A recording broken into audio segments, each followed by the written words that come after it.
Welcome to the Paddle and Fin Podcast Network, folks. Dock Talk is up next, and we have got a great show lined up for you. We got Blake Young of NUCANOE and AJ Gagliardo of Battleborn Tackle. We're continuing on with our veteran-owned small business interviews that we wanted to showcase here. Let's go ahead and get Dock Talk cranked up.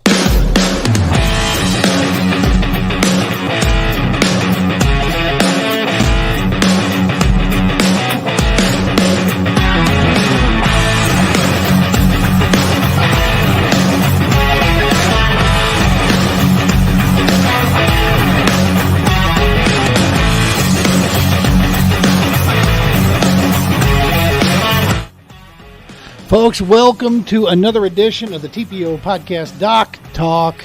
This episode is pre-recorded. Just so that you are aware, this is not live. I repeat, we are not live here. This is a pre-recorded interview. We did a lot of these pre-recorded interviews simply from the basis that there was just so many people we wanted to make sure to highlight. We wanted to kind of combine some. And tonight is in that same vein, man. We're continuing on with our veteran-owned small businesses that are in the fishing industry. And these are two that are very, very close to home for me. Obviously, being a part of Team NUCANOE at the national level there. Blake Young, the president of NUCANOE and owner of the company. So we've got him. He's a United States veteran. We've got him up first. And then right after that, we've got AJ Gagliardo of Battleborn Tackle, United States Marine Corps. He owns battleborntackle.com, which is an online tackle retailer. They are our 2024 podcast show sponsor for this year. They joined on board with us. So super cool interview we had with him. That'll be at the tail end of the show. First up, we have Blake Young that'll be coming up there. Folks, make sure to stick around. Right after the Blake Young interview, we're going to share with you a discount code for Battleborn Tackle from the TPO. It's going to get you 10% off at battleborntackle.com. They already offer a ton of free shipping out there. That's a massive savings if you've tried to order tackle these days. Massive savings on the free shipping, and we're going to get you another 10% off there. Use that. Let them know that you saw it here with us. So we'll get to that. In the meantime here, let's go ahead and as I said, this guy here, United States veteran Blake Young of NUCANOE, is somebody that from the day we decided to get into kayaks, man, this guy has been instrumental in working with the Romans Warrior Foundation, working with us here at the TPO, to put this all together so that we can get out there and do the work that we do. So I hope you guys enjoy this. It was a quick interview. It was 25 minutes or whatever like that. Quick interview, but lots of great information from the boss himself. So sit back, check it out, and we'll see you at the break.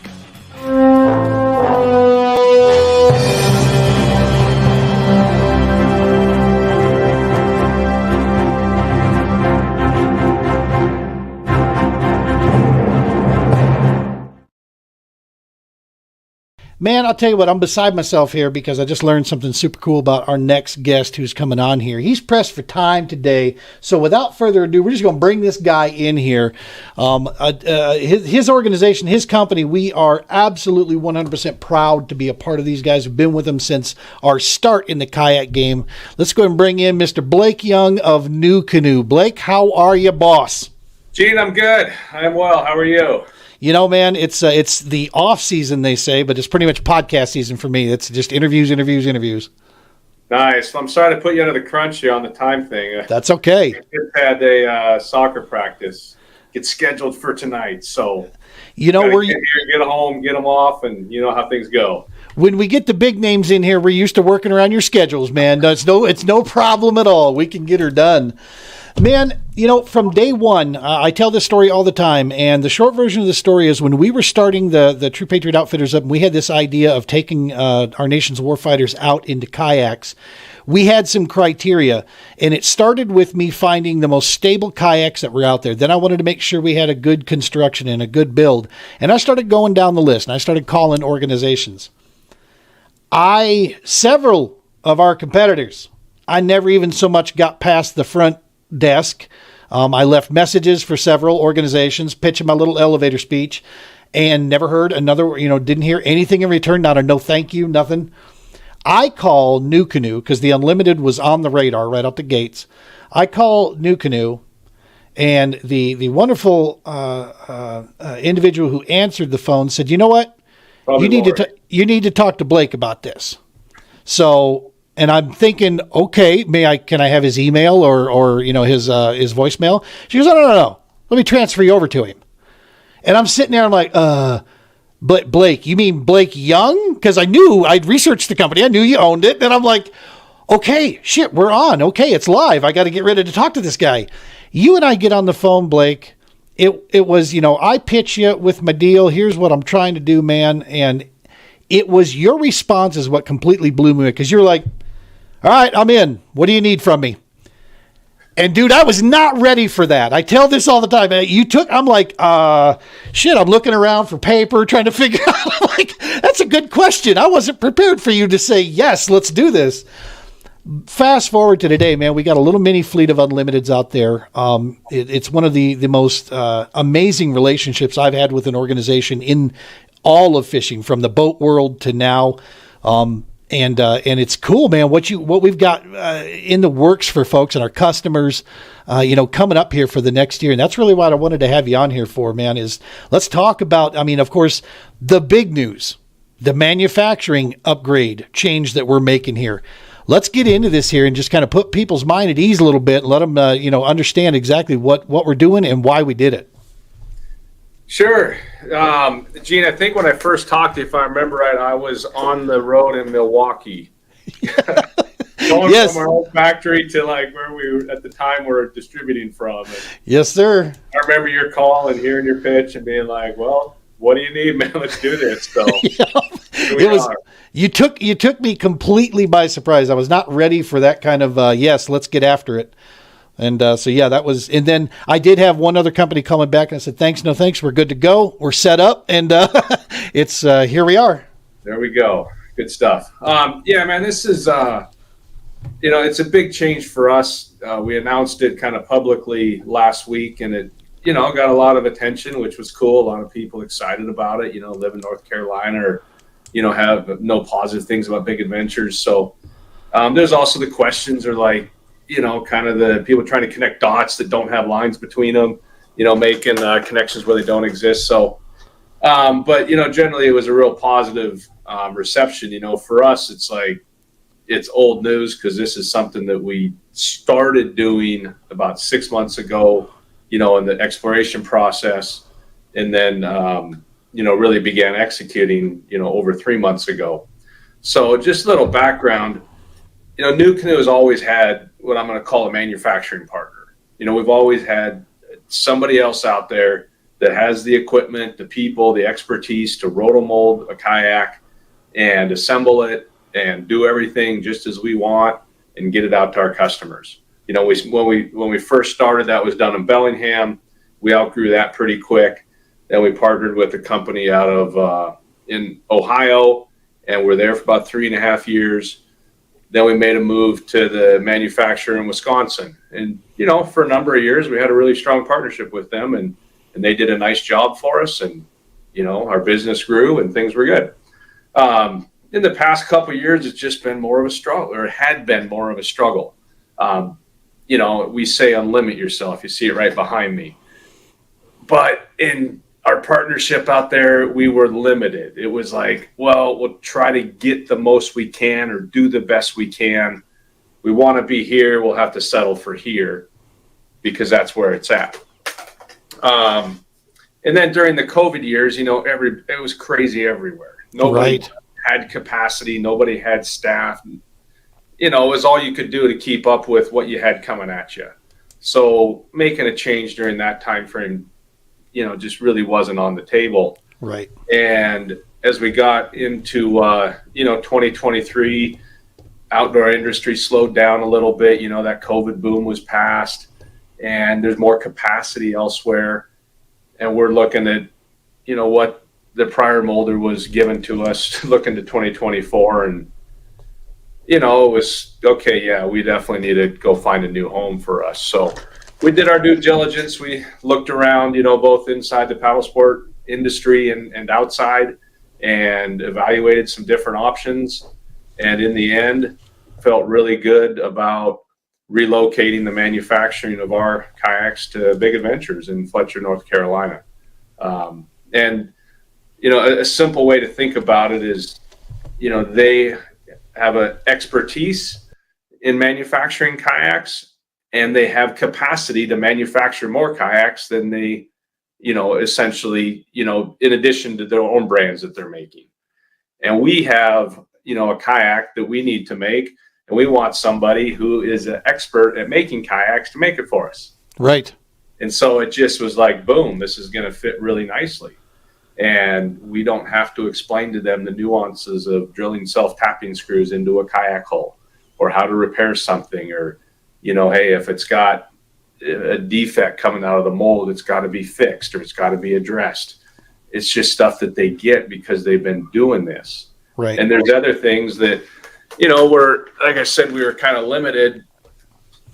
We had been, or a lot of the stuff's kind of internal manufacturing. It really doesn't affect the end product, but it affects the process and, how quickly you can turn them around, and just, how efficiently you can create them.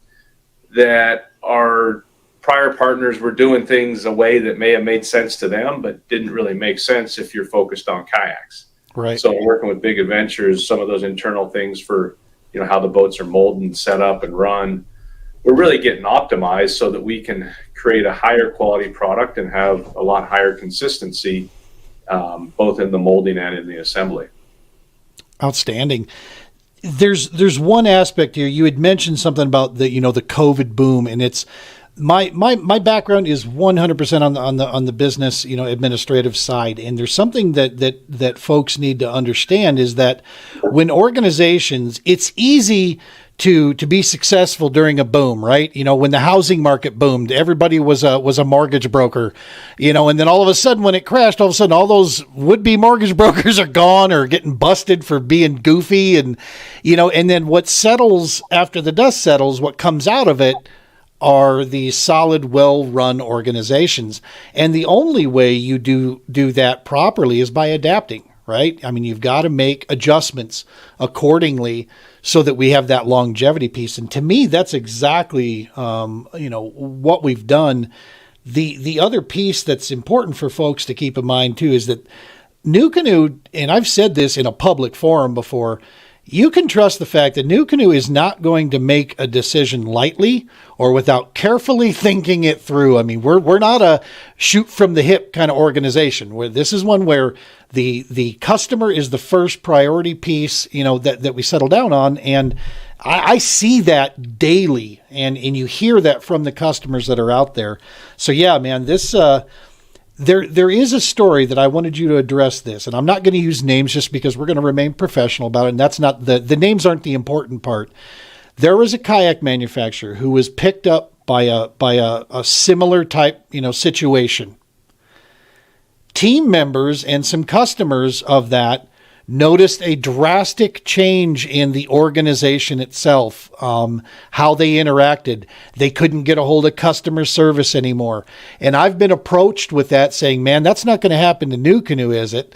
And my response is, no, nothing else is changing. We're still who we are. Instead of these boats coming out of Wisconsin, they're going to be coming out of North Carolina now. Can you speak to that as well? Yeah, that's definitely true. I mean, we have our staff back in Washington, Lori, who you talked to, Kyla, Brian, Forrest, Tyler. Those guys are doing the same thing they did, 6 months ago today. The only difference is when we're sending out kayak parts or sending in kayak orders or inventory, all the administrative business stuff, it's going with Big Adventures in Fletcher, North Carolina instead of the prior place. Yep. But we are, no other aspect of our business has changed other than, where our kayaks are manufactured. Now, granted, that's going to have a lot of positive effects, across our business. But yeah, someone's interaction with NUCANOE, their, how we run our business, none of that will change. That's outstanding. And we're about to see, like you said this before, this is an organization that builds a lot of different brands out there. They know what they're doing. They've been doing this a while. we're going to see, improvement in efficiencies. Talk to me about, quality assurance measures now, to make sure that, like you said, these guys know what to do if something comes out and doesn't look right. Right. They have really good people out there. I mean, it's really cool getting to know their crew. For example, their COO, Chief Operating Officer out there, he started running on the rotomolding ovens like 12 or 14 years ago. Wow. Because he wanted to be in this industry. Right. And I hear that story time and time again from the people at Big Adventures, that they wanted to be in the kayak industry, in the paddle sports industry, in the outdoor industry. The Vicky who runs, kind of oversees all the assembly. She used to work at one of our dealers in North Carolina. Perfect. So it's the people, they just care, and it's what they do, and it's what they're doing on a daily basis. Our product's not an outlier in any way, and they really just care about it, and they're very competent and have a lot of expertise in these things. So, and then I get out there too, because we're not just saying, hey, you guys do it, and we're not gonna, you're on your own now. No, I mean, I'm communicating with them daily. I'm out there visiting, quite frequently during this whole startup ramp up phase. And we are their customer. So when we say this is how we want something, they're committed to making it that way. We're not just sending them our stuff and say, hey, make a kayak for us using our molds. No, right. And I've been out there, last trip out there a few weeks ago, we're going through some of the details on assembly and figuring out better ways to assemble the hatches on the F10s or the Pursuits, or, just relocating some hardware, just fine tuning stuff so that it's a better product for the end customer, and it's, able to be created more, just efficiently and effectively internally. That's good stuff, man. And that's the thing, that I'm most excited about, is just seeing the new stuff coming down the pike, and just watching the fact that we can ship, more boats. We can, obviously take an active role on cost and so forth here. It makes complete total sense. The other side piece of this for folks to know, and this is important to customers along with team members and many people, is the amount of communication that's been happening on the team side is absolutely phenomenal. When you have an organization that purposefully realigns its team to better serve the customers, better serve our dealers, to make sure our dealers are getting full support from all of us out there. You and Brian, you guys have taken a ton of time to rework things, to get it right, trust the things that are working. And then the biggest piece to me, Blake, on this is the amount of questions that you guys have been asking us as members out there, in the field with boots on the ground. That is a super cool deal that doesn't always occur with a purpose. It's a lot of times, if it's done just to make people feel good. It's not done with a purpose of, we actually care about what you're saying. Talk to us, give us some ideas. What do you guys think? What was the mentality piece behind that, when you guys were realigning a lot of that? Well, I guess the bigger mentality is seeing our team as experts, that we want to get their input and we want to learn from them, our eyes and ears out in the field, if you will.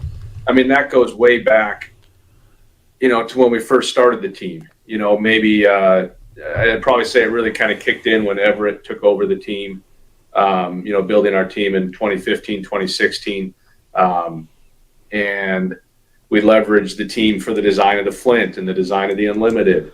And, we've never had our own giant sales staff or sales reps everywhere. So we really look at our team as like, man, there are boots on the ground out there in all the different markets, talking to the different dealers and the different tournaments and, different anglers, and see what other people are doing and stuff. So, man, we're always looking to kind of solicit that input and learn from it. And then on the structure of the team, we kind of just look at it each year, what's working, what's not working. And I think the biggest thing that drives it is we want a cohesive team that feels like we're part of a team. We're not just on an all-star roster, and we want to have clear guidance and expectations for, what a team member is asked to do and what we're doing for a team member in return, and then go out and do it and have fun, keep it simple. Heck yeah. Yeah, man. And that's absolutely the feeling, is just getting out there, and showing people what we mean by the unlimit, yourself. Cause that truly is, where with us at the TPO, man, I wanted to share just a couple of pictures with you here. Throw this up here. This was one of our last trips that we just went out with, had an opportunity, and the Unlimited's here. This guy right here, Dave, U.S. Army vet, had never been in a kayak before. And there's a picture that I'm going to show you here. The smile on his face. He caught the token smallmouth bass. We got into a nest of trout, and I normally don't go after trout, but when they're this big, oh wow, these trout were like 19 and 20 inch long, and I'm telling you, we lost count of them up here at Horsetooth. The smile on his face, man, and the stability of this boat and this platform to take a guy out. Let me get to the picture. Okay, that's the first one. These guys had been in the boat 30 minutes, and he's already standing up, and one of them was standing up, casting away in the Unlimited out here, right in the middle of this lake as we were getting ready to take off. And then later, this one.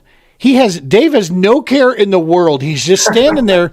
What he did, I'm gonna rat him out on this, and he'll give me a ribbon for this later. He caught his EPS motor. Okay. He got spun up in the back of his EPS motor, and I'm like, that's a good one. I've never done that one yet. I've spun it up in my XI3, but never in the EPS. Well, then his buddy, his friend here, my nephew, pulls up behind him to unloose and, to get all his stuff out. But the fact of how he's just standing there, that boat's not listing, she's not moving. It's that kind of interaction that we get a chance to do out there that, we always tell people on this side that we know we're taking guys out in some of the best boats that they can get a hold of. These things are fishing machines. They're having a blast, every time they go out, and they're comfortable in them, man. You just can't beat that. Matt Gibson and I spent a long time talking about how we do believe that the Unlimited is the most perfect built fishing machine out there right now. And I've test driven a few others, and I have zero buyer's remorse, I can tell you. Well, that's one cool thing about the Unlimited. I mean, it is so rare that we hear from somebody who bought it and doesn't have their expectations met or exceeded. Right. It doesn't like it more, 6 months down the road or a year down the road than when they first used it. It's just something that it's just got a great design, a great layout, very adaptable, and people get in there and love it and continue to love it on down the road. We've got a guy out here in Colorado that's been eyeballing for a lot of years. He wants to go tandem so he can take his kid out. I can't wait for him to pull the trigger on this and get this in, because I plan to try to go out with him quite a bit and just see this unfold, because that'll be, like our token tandem runner out there on the Unlimited side. So it should be a pretty good deal out there. Well, talk to me real quick before we let you go here. 2024. We got anything cool up on deck here coming down the pike, or what's our goal this year, as far as NUCANOE, any message we want to send out to people? Yeah, Gene, it's going to be a great year, man. We have an all new kayak that's set to launch really quick here. So it is, you said the Unlimited was just about the perfect kayak, so we're going to challenge that. That's good. We're going to challenge that with the U10 coming in at 10 feet, 10 inches long, very similar to the Unlimited in the design, but it'll have some nice enhancements and features and things that the Unlimited doesn't have. And it's really going to blow your mind on how well it paddles, the stability and the efficiency through the water for a boat that's 10 foot, 10 inches. It's going to feel in the water like there's more there. But then, of course, when you're off or when you want to turn or if you're in tight spots, it's definitely going to notice a smaller size. So here's a question. Here's an honest question. One of the issues with short, wider boats is sometimes they lose a little stability because of that. But this really isn't that much shorter. How do you feel on its stability in comparison to other boats in that 10 to 11 foot range? I think it's definitely going to exceed, the similar competition for stability.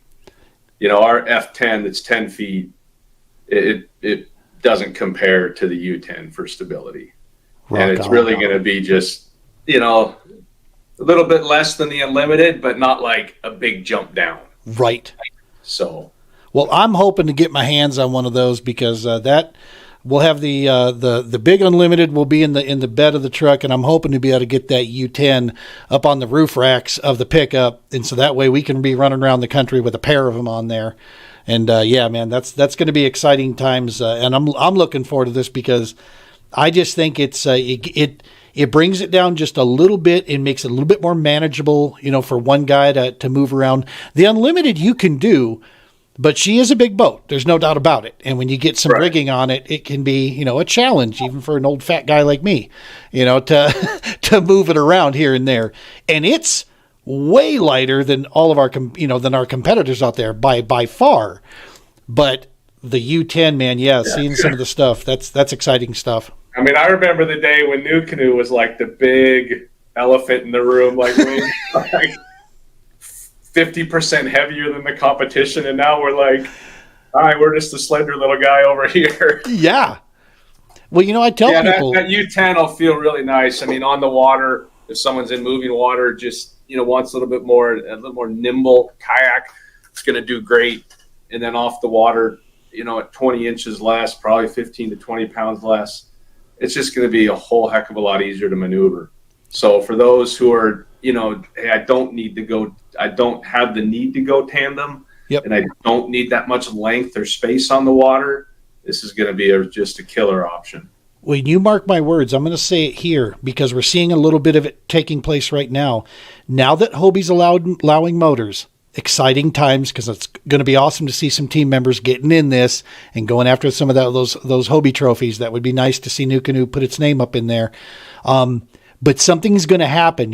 Drew Gregory's starting a series. There is going to be a resurgence of special groups, be it just in state level or wherever, of those true paddlers. You know what I mean? You're going to see them start now that the big emphasis will be over here. We're going to see, I think, those paddling kayaks really, and this is where that U10 can really, I think, jump in there too, man, for those folks that just want to paddle up a little skinny stream. Sure. The U10, the Flint, both great for that. That's one nice thing about our kayaks is every one of them can be paddled. I mean, you could grab a paddle on the Unlimited and go compete, or go fish, with a paddle. You wouldn't say that about a lot of other, pedal or power kayaks out of the market that you'd want to go spend a day on the water with a paddle. Yep. It wouldn't be much fun. I had to go back 1.5 miles paddling my Unlimited when I lost my XI3 on the front. I lost function with it. In wind, Lake of the Pines, Texas. I'm paddling 1.5 miles. And I actually wasn't that destroyed when I got back, and I'm out of shape. So I was like, hey, I was able to get myself into a safe position and then just kind of, drift my way back to the ramp there. So, yeah, it can be done. Well, listen, man, I really, really appreciate you stopping by our little show here and hanging out, man, with the busy schedule and such. We're not going to hold you up here anymore. I'm excited about what this is going to bring with, with Big Adventures. Seeing the improvements across the board. I think customers and dealers are going to feel this on a big, big level. And I just think it's, once people see it in action, it's going to be good times, man. I think, till Big Adventures get ready, because we'll definitely, I think we'll add to the list of needs out there for sure. Yeah, I think as we get down the road with this, people are going to see NUCANOE as, we're still who we are. We still operate how we do. We just, our product availability, our product quality is just, improved, and our ability to execute, support our dealers, support our customers is improved. That's a key, right? Is making sure those dealers are taken care of too, because they're the ones, a lot of times they're first and foremost with the customers there. So seeing that improvement, I'm looking forward to stopping by every place we go on the All-American Kayak Series. I'm looking forward to looking out the NUCANOE dealers in the area and stopping in and seeing them and saying hey and checking out what they got going. Awesome. So, all right, boss. Well, I'm going to let you go here, and thank you so very much. And we'll be looking forward to watching at the Facebook, Instagram out there, folks. Make sure to follow at NUCANOE. You can catch us there, and of course on YouTube, you'll see us out there for the content. Thank you, Blake. We appreciate it. Yeah, thank you, Gene. Thanks for having me. All right.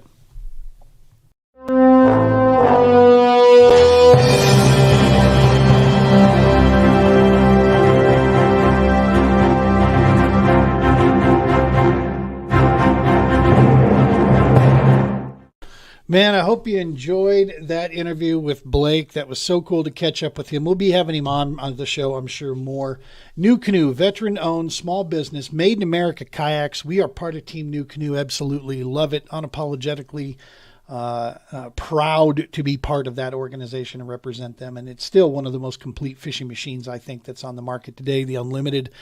And that U10, man, take all the great, cool things about the Unlimited and just cram it down into a small, little bit more mobile package, man. That's kind of a cool deal. We're going to get ours in April, and we'll give you a full walkthrough and rundown on that bad boy. So it should be a lot of fun to break that down. Speaking of a lot of fun, here at the end of April, 27th, 28th, $100 gets you in the Dale Hollow Paddle and Fin Tourney.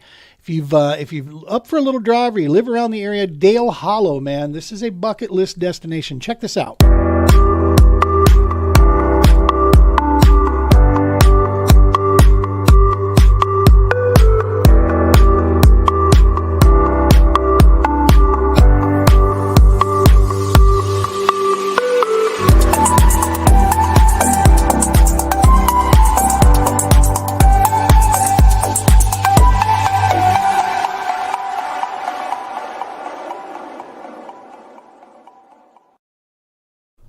April 27th, 28th, $100, Dale Hollow Paddle and Fin Tournament. Go get signed up. We'll see you there. Going to be an awesome, awesome time. And on the awesome time deal, 2024 All-American Kayak Series is fire. Dude, I'm telling you, check out that schedule. The payouts, man, they're as good as it gets anywhere out there. The more people we have in the field, the bigger these payouts get. We released some payout looks for what it looked like for 75 anglers. We double that, man. You can just imagine where that's going to go. Join us for 2024, man. Check this out.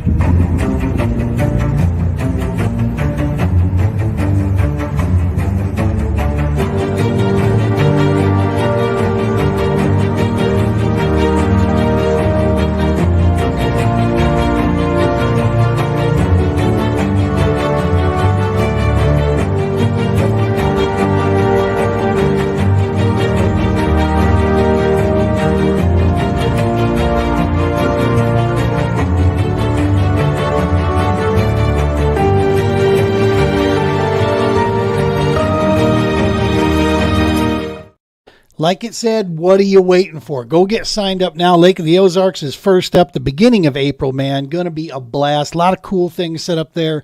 Local areas are working with us. The awards are going to be a ton of fun. Going to try to make sure we got food and drink each one of those. Lots of cool giveaways, big payouts, big fish. Some of the most friendliest MFers, I'm telling you right now, that you're going to run into out there. I absolutely love the anglers of the All-American Kayak Series. I love getting a chance after a long drive for me. I mean, any place I go is long from Colorado, man. It's a 10 to 16 hour run, just pretty much anywhere I go out there. But after a long drive, man, it's very cool to know that I'm going to go compete with some of the, not only some of the best anglers in the country, but some of the coolest dudes, man. And you know, just great anglers, men and women that are in our sport out there. Absolutely love hanging out with those folks, and it's a ton of fun. Go get signed up, check it out. Hey man, at the beginning of this whole thing, I told you that we had Blake Young up first, and now next up, AJ Gagliardo, another veteran, United States Marine Corps, current Las Vegas firefighter as well, father, husband. Dude is just an all-around good human being, man. He owns Battleborn Tackle, which, as you now see, they are now our show sponsor for 2024. This next interview you're about to see is what helped spur that. We spoke after the interview for quite some time, traded philosophies, talked some opportunities, and bang, here we are. Battleborn is the TPO podcast Doc Talk sponsor for us. But as promised, I was going to share something with you. Scrolling across the bottom of the screen right now, you're going to see Use TPO 2024 and get an additional 10% off. Dude, Battleborn already has competitive pricing, like, as good as the big box retailers, and in some cases even better than their prices. He offers the free shipping on qualifying orders. Use TPO 2024 and you're going to get an additional 10% off the order just for doing that. You do that, you're supporting both the TPO on our mission and you're supporting Battleborn Tackle through that. Dude, you can't go wrong. That's win, win, win, win, win, win, win all across the board. So hit them up. Go check them out, battleborntackle.com. You can thank me later. It's a cool deal. Like I said, why not order through those guys, get the product in the same amount of time, as good a pricing, and knowing the fact that you're actually supporting a small business, supporting a veteran-owned small business there. TPO 2024 going to get you an additional 10% off. Last but not least, remember, folks, this episode is being recorded. It is not a live broadcast. I repeat, we are not live right now. However, tune in next Monday, the 26th. We are going to be live, and AJ is going to stop by. Brian Roman's going to stop by. We're going to see if we can have Jimmy Burgess in here. We're going to get just a room packed full of United States Warriors and sit around and talk some fishing, talk tackle, talk business. And we're going to have a ton of fun on Monday, the 26th. But next up, let's get to the man of the hour, Mr. AJ Gagliardo, United States Marine Corps Battleborn Tackle current Las Vegas firefighter. This interview, as I said before, was really what spurred everything for us. And we absolutely had a blast getting to know this guy. Cool story, cool background. Hope you enjoy. We'll see you after the interview.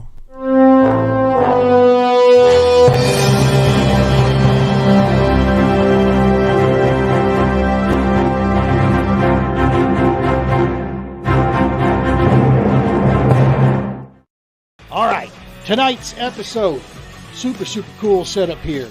We have the owner of Battleborn Tackle joining us here, Mr. AJ Gagliardo, United States Marine Corps. Let's bring him on in. AJ, how the heck are you, sir? Yeah, I'm doing good, Gene. Thanks for having me on. Appreciate it, man. See, what our audience doesn't know is that we tried to do this once and something like gremlins jumped in and just blew the whole thing up. So we've already made it further than we did the last time. So, all right. We're so winning. Far, so good, huh? That's right. Well, thanks a ton for taking time out of your busy day, man, to join us out here. You're out there in Nevada, yep. Right? Yep, Las Vegas, Nevada. Las Vegas, Nevada. I'm not too far from you. Not too bad. Different time zone here, but we're in what we call these days Eastern California. Most people call it Colorado, but Eastern California. Okay, I see. I guess I can see where that's going. I tell people, it's like, dude, yeah, you got some casinos, some sand, and a few hookers in between us and Central California. But other than that, well, I think there's some Mormons along the way too. But, a whole lot of desert. Yep. Yeah, exactly. Well, thanks, brother. Appreciate you coming here. Let's get into this here. One of the things we love doing, man, is just of course the supporting veteran-owned organizations, and we're doing some interviews here just specific to the fishing industry. Before we get into that side of it, let's talk briefly here, if you don't mind. United States Marine Corps. When were you in? What'd you do, man? Yeah, so I joined. I think most Marines, I don't know what it is about Marines, but their stories are all pretty much the same, as they gave their parents some kind of an ultimatum where they said, you're either going to sign for me now or you're going to see that I joined the Marines anyways. And so I kind of did the same to my parents. I knew right after high school I wasn't going to continue on with schooling right away. I knew I needed a break. I needed to get out and see something. I was a rather rowdy kid growing up with, motocross and, mountain biking and all that kind of stuff that came with that. And so I knew I needed to kind of venture out and see some of the world. And I had, thought about the military for a long time. My dad actually was able to go to ground zero during 9/11 and dig the rubble with FEMA. He was on the Nevada task force team out here as a communications guy. And so I had grown up with one of those white USAR helmets that he had, dug that rubble with, all, growing up in my living room. Heard the stories of, him talking to other firefighters out there and the losses and the brotherhood and all that kind of stuff. And I knew military and service was something that I wanted to do. And I just did it. And I told my parents at 17, I was like, let's go. I'm going to the Marine Corps. I met this guy. He's joining Dress Blues. He's out in the parking lot of my high school. And he said they'll take me as long as I stay off the motorcycles. I had a I had a pretty lengthy like medical record that they almost were like, hey, like no go because all the broken bones and stuff. But they actually they took me and they gave me a chance. And yeah, I actually left. I was about shortly after I graduated high school. I went off to boot camp. I joined the infantry. I wanted to be a rifleman. I knew I wanted to be in the infantry. I knew I didn't want to make a career out of the military, but I wanted to do it. It was something that I wanted to do it that way. I didn't want to go to the military and find a job that maybe I would find myself not stuck in the military, but enjoying it to where I'd to continue on with an entire career there. I knew I was like, the infantry is what is the staple for me, that I wanted to kind of put that feather in my cap and say that I'd done it and I earned it and then moved on from it. And it was a long 5 years. I did 5 years, 3 of which were in Kaneohe Bay, Hawaii, with 2nd Battalion, 3rd Marines. And then another 2 years was with what's called a FAST platoon, or a Fleet Anti-Terrorism Security Team, based out of Yorktown, Virginia. Gotcha. And yeah, after that 5 years was up, I bounced around. We did 3 different deployments, nothing to the Middle East. My deployments were always kind of different in a way. Like I was always in some kind of a weird position where we went to Guantanamo Bay, Cuba, and did a mission there. We did some in Yorktown, or in Yokosuka, Japan, and then the rest of them were all over the Pacific. And I got to see a whole lot of the world that I was like, wow. I had a lot of buddies and stuff from boot camp that were overseas and, in sandbox and stuff. And I'm over here training with other militaries in Malaysia. It was just a crazy experience for sure. So with those type of deployments, man, you epitomize what Marine stands for, which is my ass rides in Navy equipment. We did. We did. Yeah, I got comfortable. I got pretty comfortable on some of the ships and stuff like that. Yeah. And the Navy was always good to us, man. They as long as you played the part, and it was always a good time. Hell of an Uber, I'll tell you that. Yeah. Yep. Well, that's awesome, brother. Before we go any further, from the TPO, Romans Warrior Foundation, all of us that are associated here, thank you, man. Thank you seriously for your service, what you've done, what you are doing, what you will do. It's because of families and guys and people like you that knuckleheads like me get a chance to get out here and do what I do out. And from one citizen, and I know a lot of the people that I'm with, we appreciate you, man, and everything you've done out there. That is it is big stuff. Thanks, man. I appreciate it. It's the support is overwhelming. That's one thing that I don't think any veteran that you'll talk to, whether it's Marine, Air Force, Navy, Army, I don't think anybody gets used to hearing the thank yous. Like every time you hear them, you just kind of shy away. Like, oh man, thanks. Because it was just work to me. Like it's work to a lot of us, and but it is meaningful. It's definitely been, and I'm proud of the background that I have. Yeah. Yeah, you should be, man. You absolutely should be. And it was part of the motivation with us where our namesake, True Patriot Outfitters, we were given that name of True Patriot from a combat Purple Heart recipient combat vet that was a Bradley commander. And he said, you guys may not be vets. He was talking to myself and one other guy. And he's like, but in my mind, you're citizens worth fighting for, and you're true patriots. And dude, it's what helps spin the name of our organization up. I'm like, for the longest time, the title of, dad has always been the number one thing for me. And right next to it, just under it, was coach, because I coached sports for about 18 years. When Mike gave me that title of, a true patriot, it's like coach went to 3 and true patriot jumped right next to it. I'm like, man, that means a lot, because that's the point. Less than 1% of this nation does what you did, brother. And that's good Lord, we need people like you and guys like you. More now than ever, I think too, like just the way that the world is these days, I look back at it, and at 17, I kind of joke around telling you I kind of gave my parents a little ultimatum or whatever, but in all seriousness, like when you're 17, you don't realize the implications of having your 17-year-old son tell you he's going to join the infantry of the Marine Corps during the global war on terror in full effect. It was 2011 when I enlisted, and that's we had just had a 30,000 Marine surge going through Marja, and you know, that was some heavy times. And now I look at the world what it is today, and I'm like, holy crap, I'm a dad. You know, I got a son now, I got a daughter, and I'm like, what if I did, like, I can't believe I put my parents through that. I know, right? Yeah. I'm still waiting on mine to hit that. Mine are 25 and 21, so I'm still waiting for them to go, oh, damn. Yeah, it'll hit them. It'll happen. Well, good stuff, man. Good stuff. So let's, you know, your connection to fishing and the outdoors and so forth. Obviously, you were a mobile kid. I mean, on dirt bikes. I mean, you're tearing things up. Motocross, obviously. What brought you to the fishing world? I mean, how did that interchange with you? You know, throughout.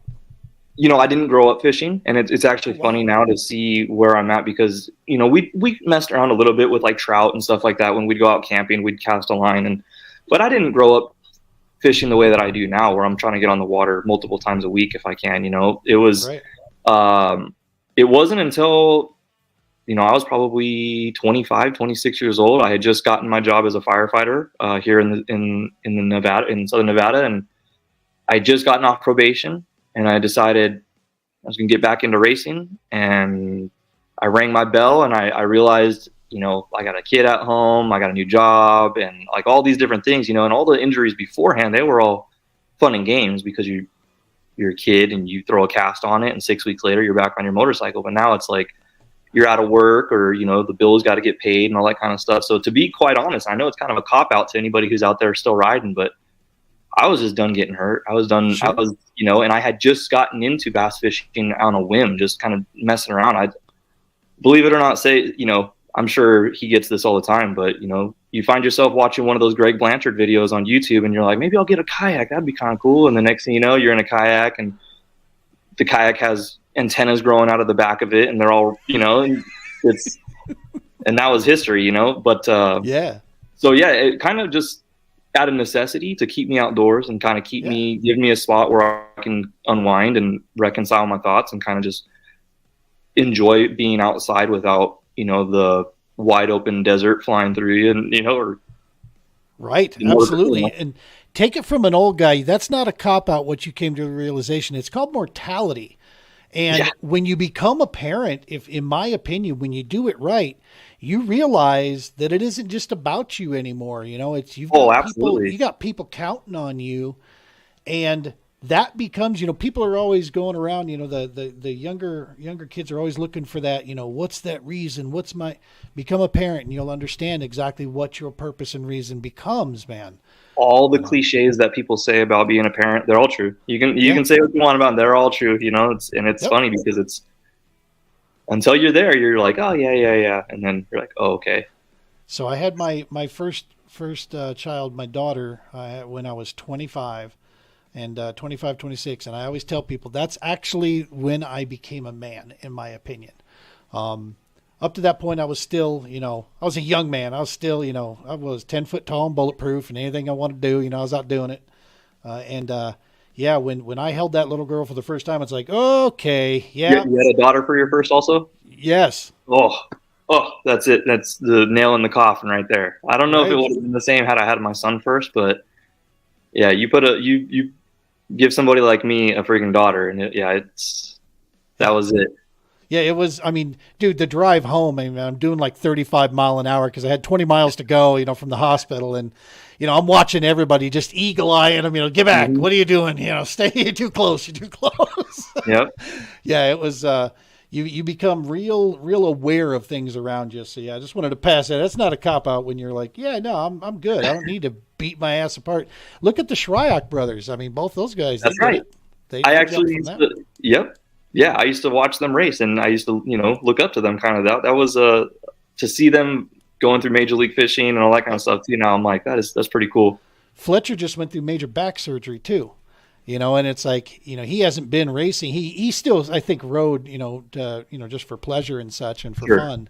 But he just in this off season just went through some pretty serious back surgery, and he wasn't sure if he was even going to be able to get in a boat, you know. Well, I was going to say, is he going to be able to fish still, or is he? Yeah, looks like he was in real good shape, you know, leading into it. So I think he's healing fast, and it looks like he's up and running again. So, But yeah, man, it's kind of cool when you see that transition. So kayaks, though, I mean, I agree too, man. When you say you get out there, everything kind of quiets down when you're in a kayak, that kind of fishing. I came from the boat world and I loved fishing from a bass boat, still do. But there's nothing like fishing from my kayak. Sure. It is an intimate ground. You are down there with the fishes, man. You're in their habitat and you're learning, Sure. everything, and you're paying attention out there. So that's super cool who got you into the kayak side of it? I'll never know who they were or how that it was. I can tell you, one of the biggest regrets I have from my time in the service is that I wasn't kayak fishing, but I had seen it plenty because I was stationed in Kaneohe Bay in Hawaii. And so the guys would go out fishing and they would actually fish for like hammerhead and stuff like that during the spawn out there in December. And I remember watching that off the flight line. I'd seen it a couple of times and my mind was just blown. Like there's no way. And I remember thinking how cool it was, but in the military, living in the barracks and, you're always on the move. So I didn't buy any equipment or anything like that, but I had always kind of taken a liking to the idea of getting in a kayak and fishing that way, specifically because it was a little bit more involved, I guess you would say. You're out there, you got to kind of paddle, you got to pedal. I didn't even know that there was motors and stuff like that at the time. I thought I was like, oh, I get an exercise, I get a little workout in, see some new stuff. And then, now you'll see my setup and it's XI3. I'm not working out at all, but yeah, there was some guys that were just out fishing. The ones I can really remember were in Yorktown, Virginia. We were a little park outside of our base, and I can remember seeing these guys go out there. And I said antennas in the back of the kayak because that's exactly what I thought they were. Being in the military and growing around my dad with all his radios and the communication stuff. I remember comm unit running around. Yeah. I was like, why do these guys have all those things sticking up? And I realized, they're fishing, but like, why do they need 5 fishing poles now? I'm over here with 8. I was going to say 5. Yeah, exactly. So it's but yeah, I'll never know who those dudes were, but I can remember that was a plan to. Yeah, I can still remember to this day. Them all launching. There was probably 6 of them. They went out, and I just remember thinking like, that's got to be pretty fun. And I was right. I got into it, and now I'm directing tournaments out here. I got my own club out here doing the Heroes on the Water. What is the name of the club out there? Southern Nevada Kayak Anglers. Southern Nevada Kayak Anglers. Awesome, man. Yeah, and you you were telling me off air, you just got started doing some work with Heroes on the Water. You helped get a chapter fired up there. Yep, we got a president. Awesome stuff. Yeah, one of our guys, he was able to step up. His name's Cesar Garcia. He's out there. He's getting it lined up. We've got pretty much everything in place now to hopefully start holding some events and getting some guys out there. So that's so cool. Guys and girls, if they're listening, they want to go fishing out here in Nevada, let us know. Hell yeah. It wasn't by mistake or just happenstance that the kayaks, got their proverbial hooks in you. When it's the fishing itself, there's something about it that we know now. The data is, coming in as they study it more. There is hands, no question about it. The fact is there's mental and physiological benefit that take place in the human body when you engage the outdoors. Fishing specifically adds in even additional layers because it helps that focus piece. It helps quiet things down and you're really centralized on an objective, and you don't hear all the mess going on around you anymore, And so, yeah. And I think that's sometimes there might be that, that's probably speaks volumes to people who are, it's like I said, want to get on the water and kind of like reconcile their thoughts or quiet their mind down too, not just like the physical noise around them, but just like even upstairs, it's just, it's awesome, No, so the medical piece that comes through there, we can't call it recreational therapy because I don't have a therapist on staff yet. It's something we're working on, trying to get one so that we can, talk cleaner about that. But the fact of the matter is it absolutely 100% helps with PTS, anxiety, depression, just general mental health well-being. When you're trying to come from, camos to college, that whole, type deal, when you're trying to get back into civilian life, engaging the outdoors, it's, it's a great way to aid in those areas. And the biggest one I think you can talk to as well, the camaraderie, bro. The community and meeting like-minded people, man. That's one of the awesomest things. Well, especially there's something to be said about maybe even, the guy who just got out, like that is such a feeling of I wouldn't say a lost feeling, but you don't. I mean, you have all these friends, you have all these dudes who you eat with, you sleep with, you're doing things with 24/7, and then one day you're like, I'm going to get out, and then you get out. Well, you're leaving all your friends. Those are your brothers. And then you go home and you feel almost like where do I go? What do I do? Who, I don't have my buddies to bounce this off of. So that's one of the things out here. We have a big Air Force base. We have a lot of military presence out here with Nellis Air Force Base and Creech and stuff. And for me, that was one of the big things that I wanted to get a hold of too, was the folks that are getting out of the service who are looking for, hey, I want to become a firefighter, or hey, I want to do real estate, or I want to do whatever. Well, within Southern Nevada Kayak Anglers, within my little club, we have all these guys in there, and they're all willing to take people out to go fishing. You know what I mean? Yeah. So it's like, what better way to network and just give some of these dudes who are getting out with maybe not a lot of hope something that, hey, you can do real estate, you can do fire, you can be a cop, you can be whatever. Because sometimes I think a lot of guys get out and I think that I got to go to school. I got to go to school. I don't know what I'm going to school for. And then they get kind of stuck in a rut, Well, and in today's landscape, dude, you're also then buried by a mountain of debt that is absolutely ridiculous, Right. Right. When you're trying to mess around with college and such. So this is a great segue into just a little commercial we're going to roll here. When we come back, we're going to talk about Battle-Born Tackle. We're going to dig into it. Real quick, we're going to just take a peek here at our namesake, the True Patriot Outfitters.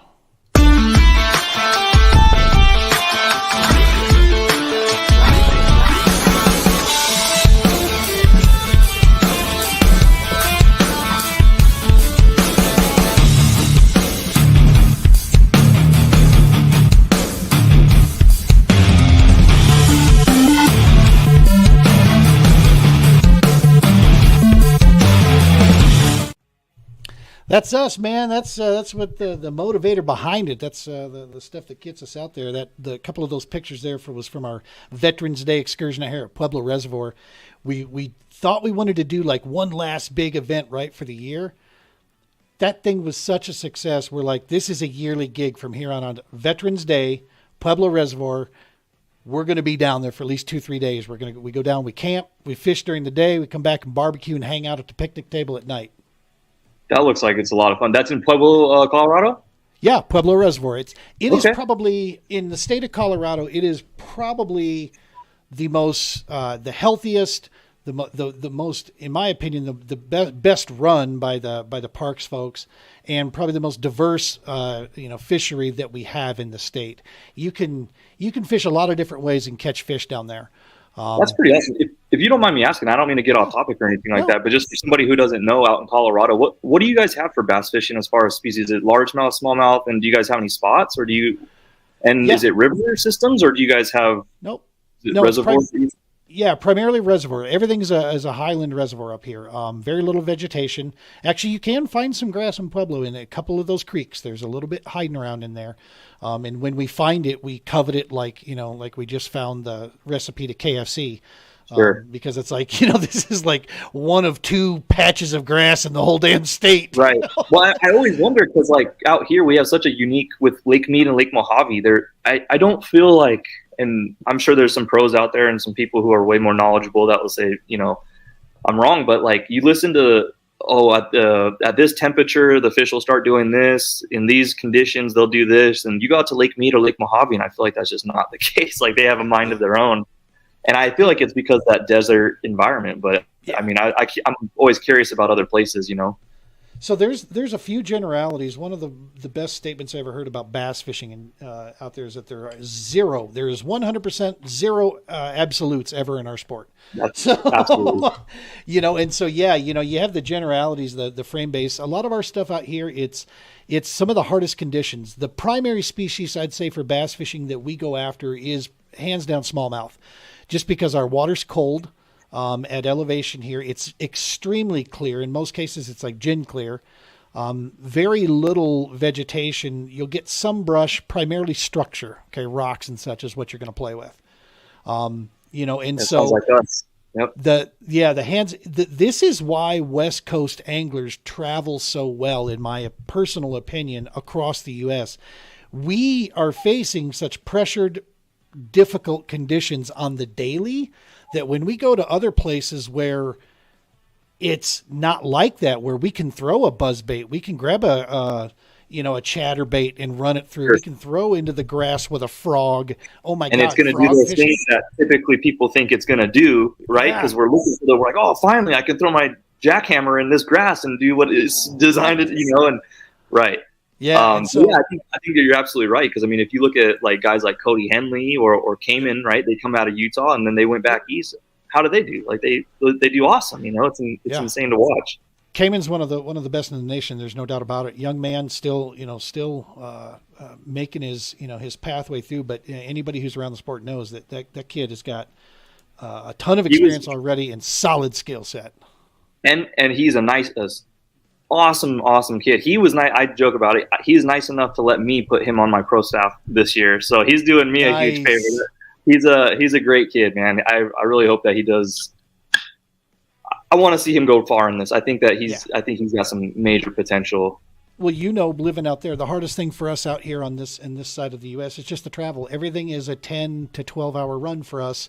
And that's not even to the East Coast yet, where majority of the two big shows, Bassmaster and Hobie, it's a lot of Southeast U.S., man. It's Georgia, Alabama, North Carolina, Florida, Texas, Right. For us, dude, that's like, we need the DeLorean from Back to the Future to get there, I mean, right. It's time travel for us to make it. You're not wrong. You're not wrong. Well, and so Roman's Warrior Foundation, based out of Alabama there, we've been talking about this, and like when we eventually get to the state where we want to get to, we want to have a small selection of kayaks and inventory there in Alabama, so that I don't have to load the 7x16 cargo trailer up with all my kayaks to head that way to do an event, right? So that way we can just fly or drive in, grab our gear there, put the event on, and do what we do, and we're looking at the Skeet Reese route, right? That's what we want to do. With kayaks too, I mean, it's in a day and age where you can order.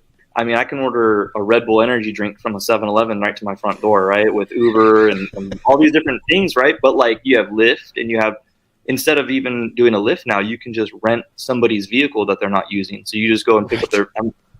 I wouldn't be surprised if somebody just got smart to this one day. Maybe there's an idea for somebody out there, but maybe just start a page where, hey, I'm going to put my kayak up for rent because I can't make the tournament this weekend, so some guy can, That's awesome stuff. So let's talk about it. What made you decide, you know what? I'm going to jump into this crazy fishing industry here and open an entire tackle shop here. Is it brick and mortar or just online? No, it's just online. And so I am, and me and you, we talked a little bit about this before we got on. My day-to-day job, I'm a fireman here in town. That's right. Yep. And so with that, I work my normal shifts, and then I fulfill all my orders, and I do all my online website design and all that kind of stuff on my off time, or when I'm supposed to be sleeping, or most of the time when I'm supposed to be sleeping. But yeah, how did I get involved in it, or how did I get this idea?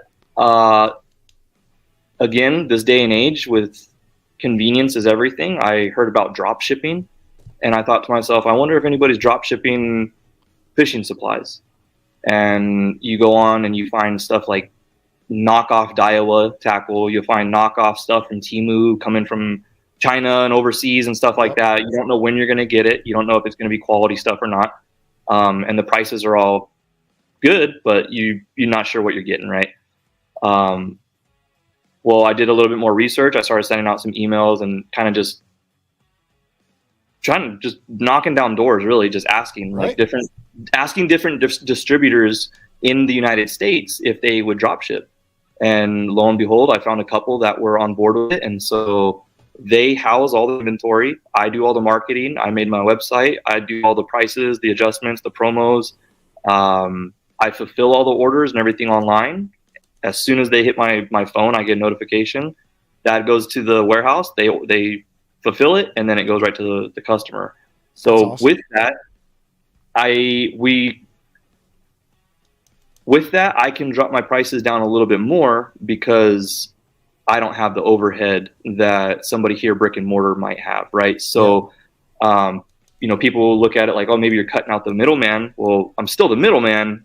I just don't have a brick and mortar anymore, right? Yeah. The times are kind of changing, and those guys are going to carry that for me. I just have to make sure that I do the promotions to get it out. Yep.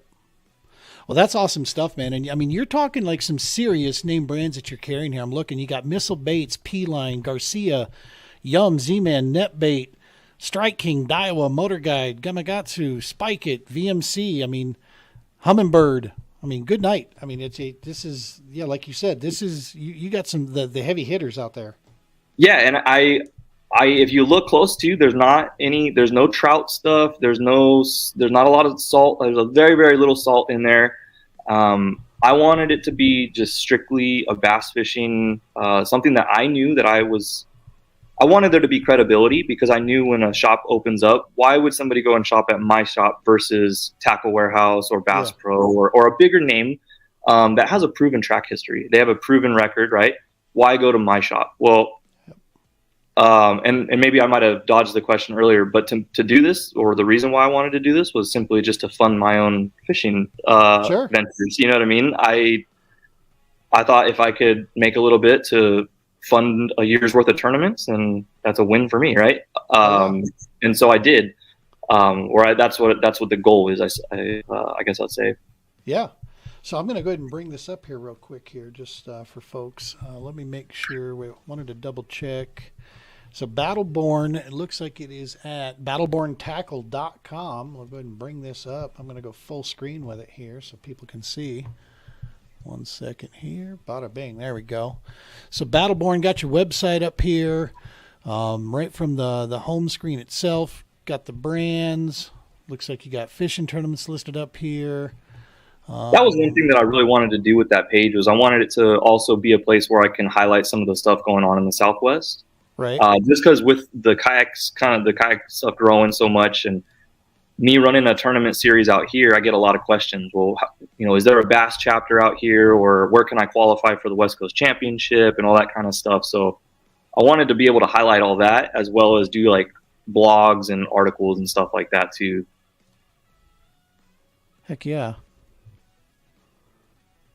Look at there. There we go. That's what I was looking for. Look at that eagle claw.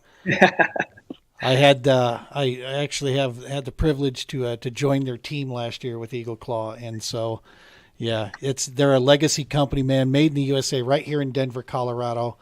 They're still poured here. They're sharpened here. Everything still happens right here and ships out. Eagle Claw. And I may or may not have a Trocar promo coming up in the next week or two. We'll see. We'll see if it's all right. But I'm a huge fan of the Trocar stuff, and hell yeah. And it's because you're smart, man. Yeah. You're smart. You're serious about your business. I like to keep the wind also. That's exactly. Once I got him, I don't want to let him go. I'm telling you, I saw a tremendous increase in my what's funny is when I got into the kayak side, the pin rate came down because I didn't realize, what we were dealing with there. Understanding that, you don't have as much room to really work them in a kayak, man, as you do a bass boat.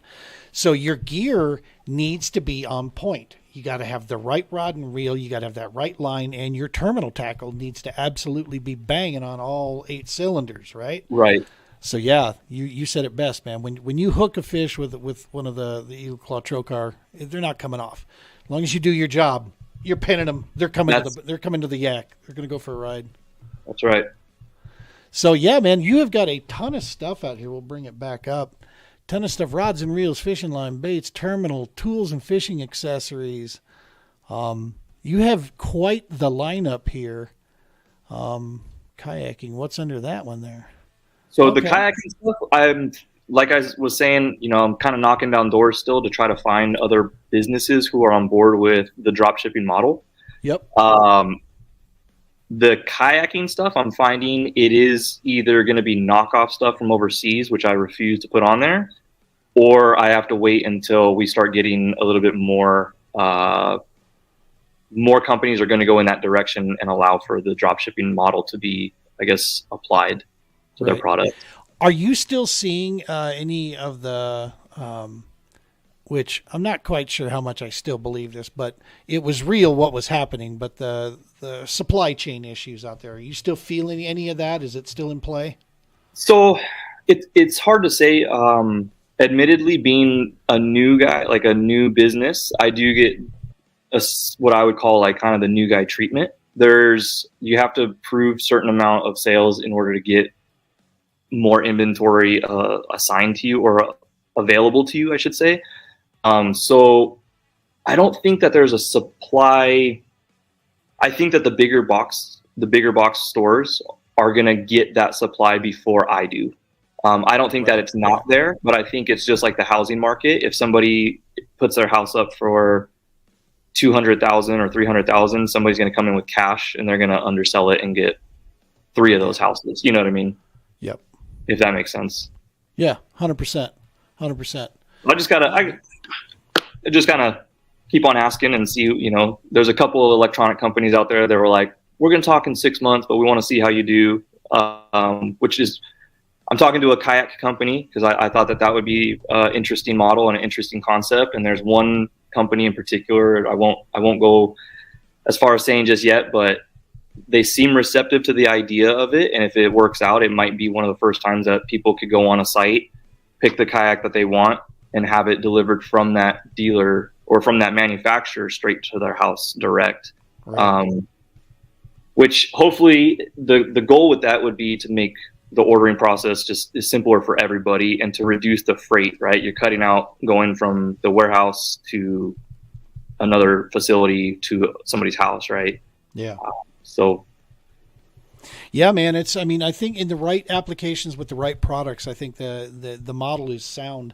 I actually looked into a similar situation I don't know, about 6-7 years ago. And it just, I could never settle on exactly where we were going to land with the whole thing. And to be honest with you, those 6-7 years ago, drop shipping still really, people weren't really, buying into it. They were doubling down on dealers, right? That was the thing. They wanted the brick and mortar thing. I think COVID opened the door for a lot of things, man. That situation took place with COVID, and people are understanding that, hey, the drop shipping model, you do what you want to do. We're not going to get affected by that. You don't have to worry about my inventory getting burned up, or stolen, or any issues, insurance claims. And because of that, the prices can be adjusted, right? And so now you are more competitive, which is better for, it's better for everybody, especially the consumer who, they may be able to come to me and find a cheaper set of plastics or for sure a trolling motor, because it's coming right from the manufacturer to their house. Yeah. And I offer free shipping on everything. That's kind of my, when I went in and started to build this product or build this brand, I decided that was one of the things that I want to do. I think that it would be a good gesture. It was to just keep the free shipping thing and try to see how long we can make that last, because I think it's, in this day and age, you get multiple packages coming from multiple places, and our business is the same way. If you were to order a package of maybe 10 items, you may get it in 2 packages.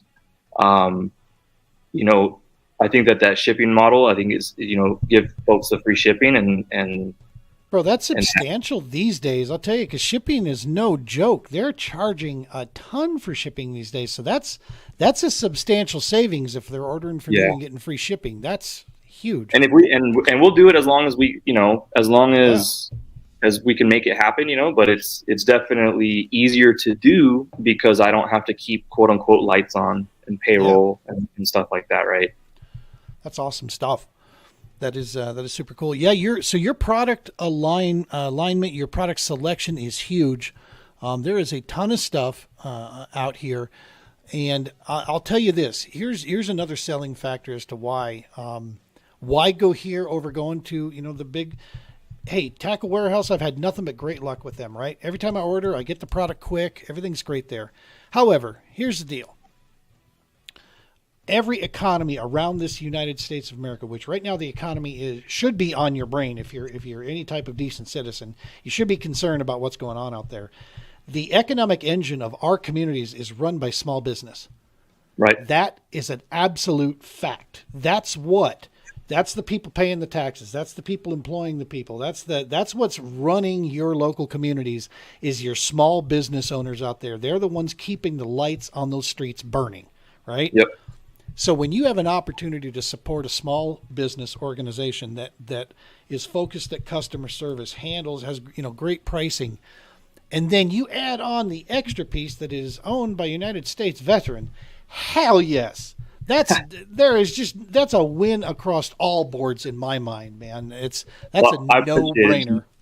I appreciate it, man, because that's awesome to hear, and I hope other people have the same the same thoughts on it, but I don't have any hard feelings if not, like Tackle Warehouse is, like you said, I mean, I have a lot of good luck with Omnia and Tackle, and those folks have always done a lot of good things for me, but yeah, I appreciate that. That's awesome. I'm all about stats, right? I'm all about looking at numbers. Numbers don't lie, and I try to boil things down. And I have a business management background, and I can tell you that any chance you can. That's why with us, Made in the USA means a big deal to us. Now I haven't been able to do it on everything, but I'm proud of NUCANOE being made in the USA, being a part of that team on the national level. Eagle Claw Trocar, when you can stamp it on there, yeah, that feels it just means a little bit more, right? Like it just feels like it's like, yeah. Yeah, that means a lot. So when you can support that kind of stuff and support our local side, then yeah, I personally think I try to do it around every chance. So I can tell you're going to be getting orders from me, brother. I guarantee that. I appreciate it, man. I appreciate it. This year I'm working the All-American Kayak Series, so I'm not going to be able to compete as much. But my plan is to use, because I'm not competing on a national level for the first time in I don't know how many years, because I'm working the events. I'm the MC, and I'm the guy that's handing out awards and giving people checks. Oh, now. Man, that's gonna. It stings. How does that? Yeah, how are you gonna? That's a tough pill to swallow, but also fun. I don't know how to it's. Dude, I love the All-American Series. Josh Booth, Tyler Cole, Troy Enke, they built something there that is so important to the kayak fishing industry and to the Midwest U.S. They're bringing a national feel trail to a section of the country that gets ignored. Hasn't had it, yeah, absolutely. And it's not because they want to ignore it. It's because the way these things are run, man. Big trails with big overhead need locations to pay them money, and I'm sorry. There's a lot of places like, Okoboji or some places in Arkansas. They don't have a chamber that's big enough to pay to bring in an event. But they absolutely open their arms and say, yes, come on in. We would love to have you here. And they treat you with amazing hospitality. Those are the places we like going, man, because they're great fisheries, great people. Guys are putting up, awesome stringers of fish on Tourney X. And so, yeah, that's to me, I believe in it enough that I want to do my part to leave a mark and get this thing running. Hey, if somebody wants to take over the microphone so I can go back to competing next season in 2025, come on up, start talking to me. I'll gladly work on stuff like promos and stuff in the behind the scenes, but let me get back to traveling and competing. But yeah, there's something to be said about being behind a rod and reel, and you know what I mean. Like as a tournament director, I'd feel you because every year I'm like, this might be my last year. I don't know. And then I do one more, and then I'm like, this is my last year. And then I'm like, somebody's got to do it, And then, but I've got a lot of good hands that are helping me out this year, which makes it really easy. And last year we were with Slay Nation, and that worked out really well for us. We had a lot of support from folks over there. Frankie Paul Prone, he helped us out a ton to get things on here. But yeah, this year we got our series going and stuff. I won't be quote unquote emceeing it like you, but I get it, man. It's a lot of work putting in, getting these things going and to even do the emceeing of it. It's going to be worth it seeing it all unfold. My job has been behind the scenes. I've been calling visitors bureaus, and I've been setting up host campgrounds and host hotels and working with chambers and trying to organize that stuff on the other side of this. Meanwhile, Josh has been taking care of it like everything else when it comes to the tournament side and guiding us and then teaching me things I've never understood, and he's my Obi-Wan Kenobi, man. I bounce stuff off. I'm like, have you ever thought of this? Yeah, I have. And then he listens to everybody. He takes everybody's, ideas into consideration, but then he's got such this encyclopedia of knowledge to go off of. It's so cool watching the guy go to work, man. And yeah, it's been a ton of fun there. So do a lot of stuff in the off season, but I'll get in the Colorado Kayak Bassmasters. I'll be fishing locally, and I'm going to actually look around to some of the local clubs by where we go, like the weekend before or the weekend after, and I might sneak in some of those, Yeah. when I'm out on the road. But we're going to get a bunch of content, try to turn ourselves into a little media boat for the kayak anglers that are competing, and That try would to be kind of cool. get some good shots for them. We'll get that stuff up. So should be a ton of fun with us this season. We're not coming any further west, man. We looked at a couple options, but it's tough. Do you guys have anything in Nevada that could handle 50 to 75 anglers on it? Besides the big monster lakes. That's it. Monster lakes. We got Lake Mead, Lake Mojave. Havasu is in Arizona, but I still claim it as kind of like an area that that will fish in our tournament series because it's not too far away. Right. And then we have a couple little pockets in southern Utah, but those ones we put 75 anglers on them, I think 2 years ago, and it was overkill for as small as they were in southern Utah. But they have a club out there that they do pretty well. So nice. To me, it just felt a little crowded. But yeah, Lake Mead or Lake Mojave can definitely be done, but you got to be ready to be on some big water because they're big lakes. Yeah, for sure. We're going to a couple locations that Table Rock, Lake of the Ozarks. They can be, they can act a lot bigger sometimes than I mean they're not small. I mean, what was it that we heard? Lake of the Ozarks, or no, Lake Truman. Truman actually has more miles of shoreline than the entire state of California. That's insane. It's like, what the hell? That's a lot of banks to beat. I'll tell you that. That's insane. I would imagine Lake Mead and Lake Mojave, they're probably something crazy like that too. Yeah. If somebody were to look at it on a map, I'm sure it would be something. I think to drive around it, somebody said it would take a couple days or something like that just to make it all the way around Lake Mead. But yeah, it's a monster for sure. Yep. You're in different, when you got 200 miles from one end to the next, that's pretty impressive stuff. Awesome stuff, man. So Battleborn Tackle out at battleborntackle.com. Yeah, I don't know why that keeps escaping my head because I'm old. And and on Facebook, Instagram at Battleborn Tackle. Give folks out there when you're watching this, make sure to give that a follow, smash it, give it a like. Check out the website and place an order. I mean, that's the simple thing. That's the best way. Talk about providing support there. I know I'm going to be getting an order in here. I was looking through the apparel. I'm a big hat dude, man. If you look behind me, we got some more stuff coming. So wait on the hats. We got a couple that are. That's one of the hardest things that I'm finding though. I'm very particular about a hat, and same. I don't like the ones that I've had available so far. So I've had a couple made, and I've pulled them off the site because I'm like, not yet. I find the same thing, and for folks. This won't air the day we're recording it, so it's end of January right now. So hopefully by the time this airs, you'll have your new product up there. And yeah, I'll hold off. And Richardson 112s are good. And then actually, I'll believe it or not, the one that I found that is as close to the Richardson 112 is the Yupong. I want to say 66006 is the model number. It's this one, and it's. I might have you send me those.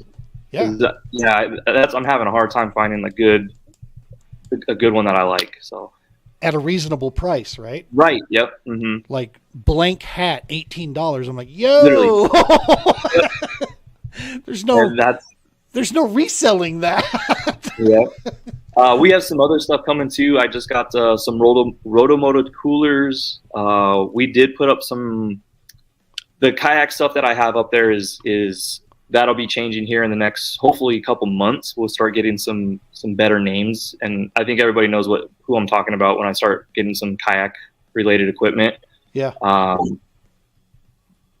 And then what was I going to say? Oh yeah, the articles and stuff like that. Like I would love to put the podcasts and stuff like that. I have a spot right down there on the bottom just so I can kind of keep the feed going and have some new content on there, just in case people aren't looking to buy anything, but they're just looking to poke around and what's happening in kayak fishing in the Southwest, and they can see there's a new podcast or new tournament results or something like that, that they can go with that for that also.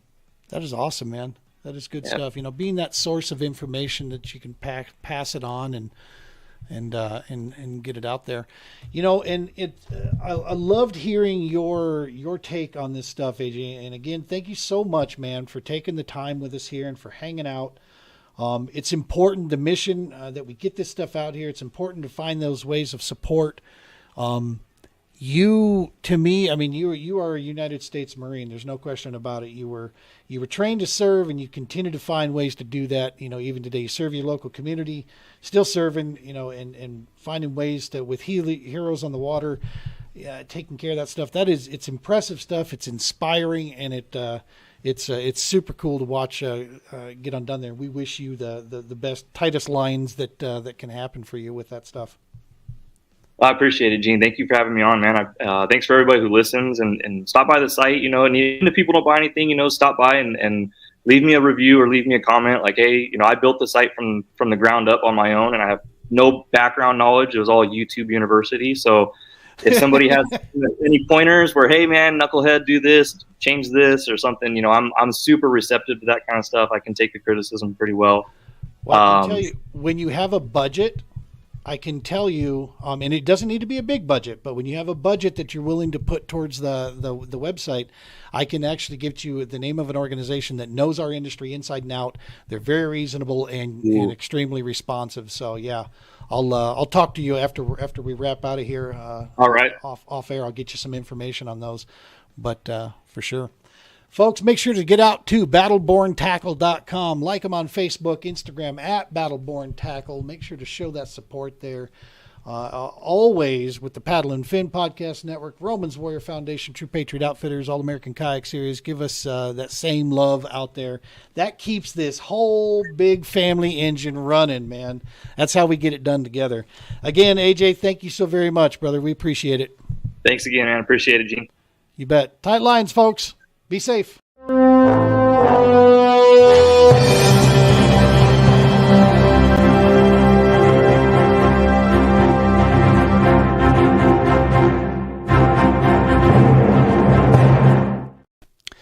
hope you enjoyed that interview. Like I said, folks, that was the interview that spurred the conversation that happened off camera that helped bring this whole thing together. We lock shields with them for this 2024 season, and who knows, maybe even beyond. Proud to be sponsored by Battleborn Tackle for this year's show. AJ, his entire family, all those Southern Nevada anglers out there, man. Super cool to be broadcasting out to those guys. So shout out to all the Nevada anglers. We love you guys. We appreciate your support out there, helping keeping us on the mission here. We appreciate your support of Battleborn Tackle as well. Real quick, I wanted to also just make sure and share again. Use TPO 2024 to get 10% off or any order of $10 or more from Battleborn. Check them out. Prices, shipping, availability. The more we support Battleborn, the larger his product selection will become. He's got a really good product selection right now. It can get you covered on pretty much any and all your needs. But if there's something specific that you're looking for, send him a DM and let him know, and he'll see if he can get that and get it carried through there. But in the meantime, make sure and use that TPO 2024 for that additional 10% off there. Folks, don't miss coming up on Monday, the 26th. Make sure I'm looking at that right. Is it the 20th? Yes, it is the 26th. Monday, the 26th. We're going live. We're going to have AJ from Battleborn Tackle. We're going to have Jimmy B on here from Squirrel Minnow Baits. And also there are several other nonprofits that he works for, United States veteran. And we're going to have Brian Romans of the Romans Warrior Foundation. We're going to see if we can get him on here. His schedule's pretty crazy, but we're going to try to get him to join us as well. Some cool announcements about some pro staffing stuff that's coming around the corner for some areas. And yeah, man, it's going to be a blast. We're going to have some cool giveaways from Battleborn. They're going to give that out. We're going to have some cool drawings there on the live broadcast. So make sure to tune in live on Monday, 7 p.m. Central Time. All right, 7 p.m. Central for our Nevada and Western connection. That's 5 p.m. Pacific. We're going live there. Tune in with us, and we're going to be doing some raffle drawings and all that good stuff that we're going to put together. Folks, make sure to smash that subscribe button. That is the awesomest, best way that you can help support us out there with very little on your part.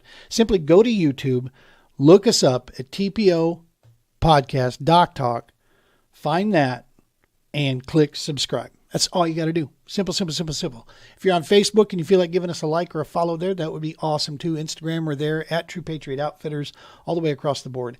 And support the great organizations that support us and help keeping us going. The All-American Kayak Series. Of course, the founder of the feast at the end of the day now for this new chapter in our podcast career, Paddle and Fin, kayak fishing podcast, man. These guys have done wonders for us and opened us up to a whole new audience out there. So we're super excited with that. So make sure to give all those companies, of course, Romans Warrior Foundation, the true founder of the feast. Without them, none of this is possible. Thank you so very much, folks. As I said before, we can't do it without you. Much love for you. Tight lines. Be safe.